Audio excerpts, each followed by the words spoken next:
Now, the question of free will frequently and understandably arises in this context of idealism.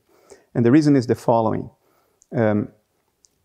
Our culture understands free will as free mental choice. So if my choices are made by me, I have free will.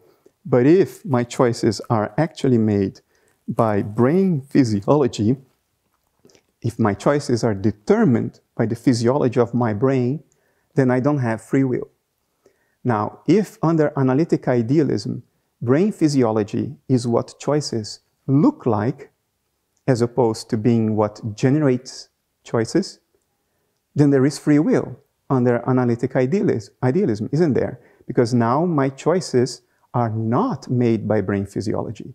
Brain physiology is merely what my choices look like when they are observed from across a dissociative boundary.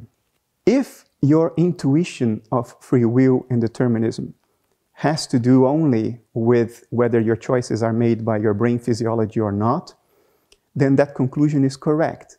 Then, under analytic idealism, you have no reason to think that we don't have free will, if the alternative is that choices are made by brain physiology. That's the good news.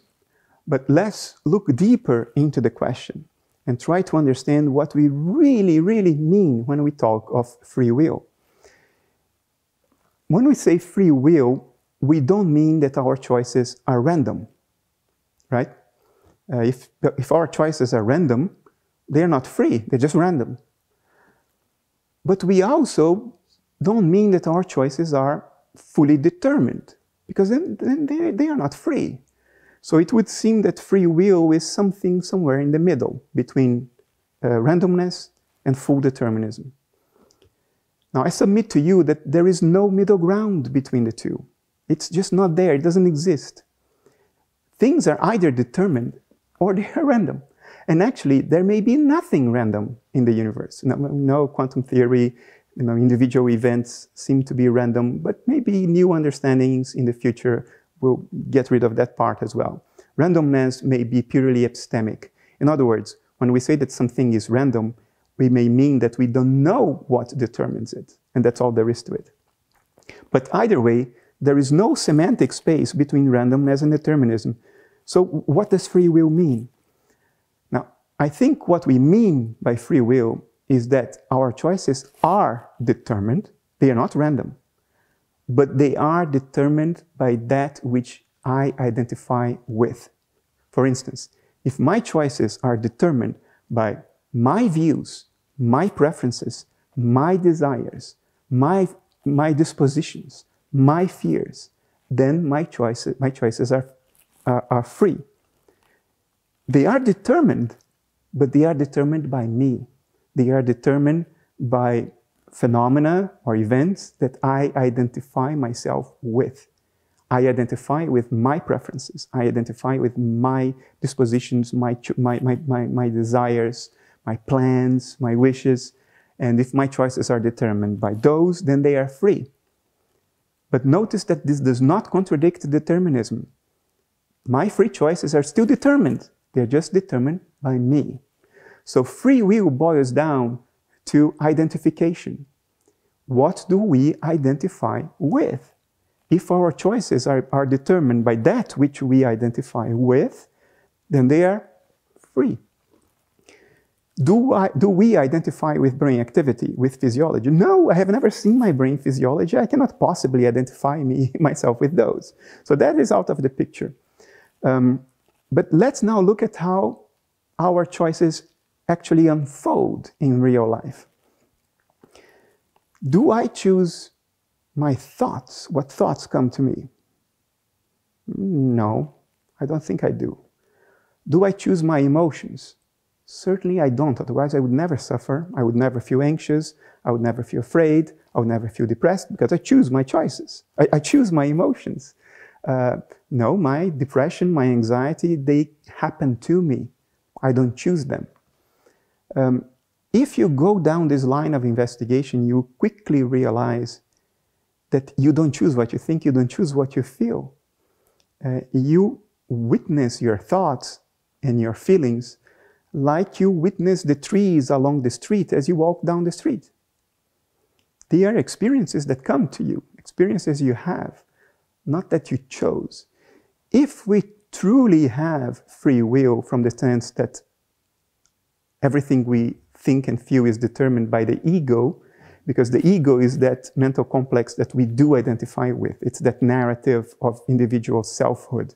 The person that was born that day and does this for a living is married to that other person. That's the ego. The ego clearly doesn't choose my thoughts and my emotions. Otherwise, I would be the happiest man in the universe, even if I were serving a life sentence in solitary confinement, because I would choose to experience solitary confinement as the most exhilarating thing in existence. That's clearly not the case. So as Schopenhauer put it, we are free to act according to our will, but we are not free to will our will.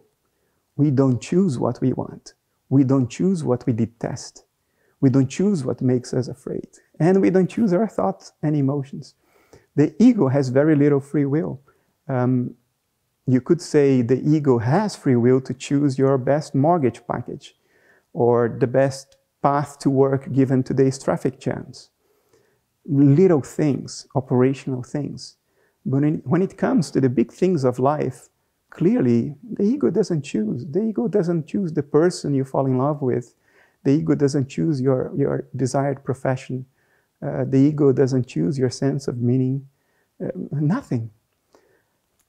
So does analytic idealism mean that there is no free will? No. Again, free will, it's a matter of what we identify with. If you identify with the ego, you have very little free will. However, if you identify with core subjectivity, with that which remains after you are completely amnesic in a perfect sensory deprivation chamber, if that's what you identify with, then by definition you have absolute free will. Because core subjectivity is the lake where existence ripples. Everything is a ripple or a whirlpool in the lake of core subjectivity, that field of subjectivity that underlies all nature. If that's what you identify yourself with, then all of your choices, whatever they might be, as a matter of fact, all choices made by any living being to ever have lived or who will ever live, are your free-willed choices, because they are determined by core subjectivity. Why? Because there is nothing other than core subjectivity. There is nothing other than the lake of universal consciousness. Everything is determined by the patterns of behavior of that lake, by the intrinsic properties of that lake, the archetypes of universal consciousness, if you want to talk Jungian language. So if you do identify with core subjectivity, free will is absolutely inescapable.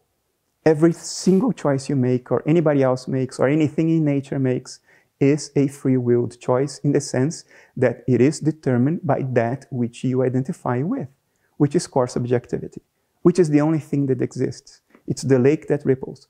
Everything else are doings of core subjectivity. Ripples on the lake, whirlpools on the lake, the pluckings of the guitar string.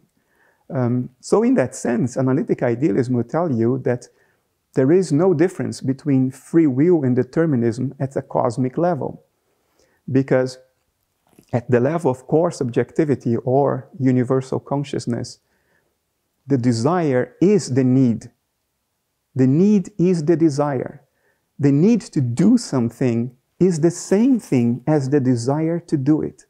There's no distinction between the two because there is no external world that imposes choices on the agency that makes choices. Free will is a red herring. It's a philosophical red herring.